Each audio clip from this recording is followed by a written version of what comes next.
The Dilip Sardesai masterclass of 212 had given the Indians a lot of confidence in the first test in Jamaica in 1971. And the confidence gained was on display as the team played its next tour game in St. Kitts. Playing the Leeward Islands, India decided on resting all three frontline spinners, Bedi, Prasanna and Venkat, and yet managed to bowl the opponents out for 147 in the first innings, with Jaisimha picking 5. This was in response to the Indian score of 361 for 6 declared, an innings that saw Sunil Gavaskar bat for the first time in the series. Quote, "If anyone told me at the start of the series that I will score 774 runs in the test matches after missing the first test and score more than 1,000 runs in the series, I would have laughed it off. Of course, it exceeded my own expectations, and that too by a country mile," said Sunny Bhai when I interviewed him many times in the course of the last 20 years. Gavaskar, who had regained full fitness by the time the Indians had reached St. Kitts, started the tour with a well-made 82, early indication of what he was capable of. With skipper Wadekar notching up a century, India was always in control of the game and was left with 57 to get of 12 overs to register their first win of the tour on the last day. That's when, as K.N. Prabhu reported, the crowd witnessed the free-flowing side of the young 21-year-old sensation. Quote, "Gavaskar proved that he could open the innings in the orthodox fashion as we saw in the earlier innings, and could also bat like a gay cavalier. The 6 he hit of Willett put the issue beyond doubt for India. But a cover drive to a ball wide outside the off stump was visually the most thrilling stroke of the day. He should go forth to his first test match in Trinidad inspired by the same spirit that permeated his innings today," argued Prabhu. In a subsequent dispatch titled, quote, "India has reason to feel optimistic," Prabhu argued that the pitch at the Queen's Park Oval was likely to suit the Indian spinners more than the West Indian quicks. He rounded off the piece saying Gavaskar, who was making his test debut, had already proved his credentials and was going into the match with an average of over 100 in the series, something the West Indians would be conscious of. Prabhu was right. 65 in the first innings and 67 not out in the second innings, India had finally found its successor to Vijay Merchant, and to echo K.N. Prabhu, someone who had the ability to be an all-time great of the game. While it was Sardesai, Gavaskar and Solkar with the bat in Trinidad, it was Venkat and Bedi with the ball, not to forget the indomitable Salim Durrani in the West Indian second innings.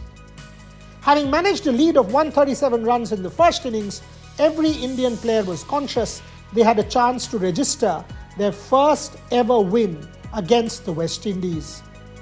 And when they eventually did, history was made.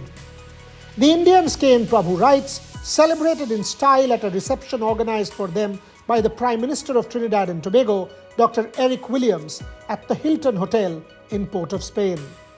Yes, the Hilton Hotel, where the Indians were staying in Barbados when Rohit Sharma's team won the T20 World Cup. The members of the touring press were also invited to the reception. Yes, the members of the touring press also came back with Rohit Sharma and team in the same chartered flight. To quote Prabhu, the presence of the various carnival queens succeeded in pressing a sober and solemn member of the press corps to jump as well. It was a much-needed evening of relaxation, he went on to say, after what had been an exciting game with the initiative changing hands. Speaking to the press after the victory, skipper Wadekar complimented his teammates for their cooperation on and off the field, singling out Sunil Gavaskar. "I have known Sunny Bhai for a good 2.5 decades. And one has to say that if Indian cricket got teeth and muscle in 1971, it was courtesy this man. No helmets, please remember. With a skull cap all through his career against West Indian quicks of the likes of Malcolm Marshall, Joel Garner, Michael Holding, Andy Roberts, Sunil Gavaskar was a very different phenomenon. His 29th 100 to equal Sir Don and then the 30th to overcome was an Indian landmark that all of us while growing up will forever cherish. With Gavaskar out there, you could bet on your life. With Gavaskar out there, India had a chance. With Gavaskar out there, Indian cricket could breathe.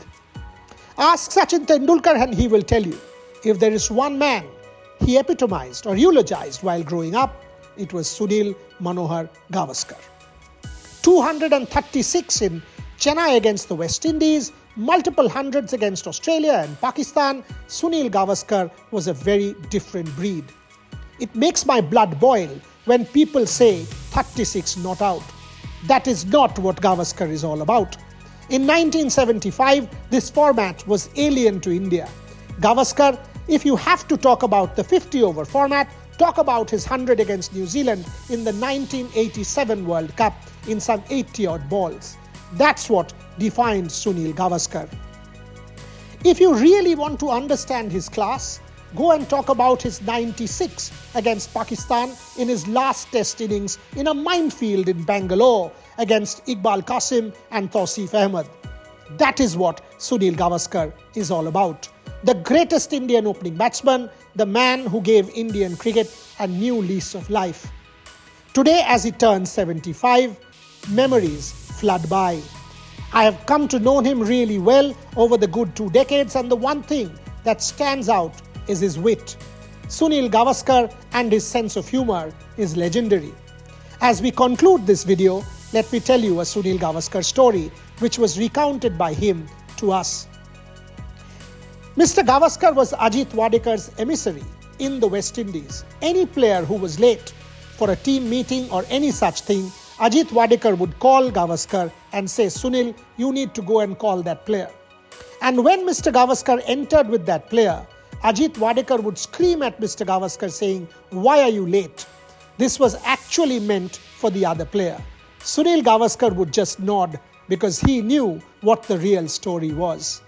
If Indian cricket has reached a new height today as we celebrated with the T20 win, the journey actually started in 1971 with Sunil Manohar Gavaskar.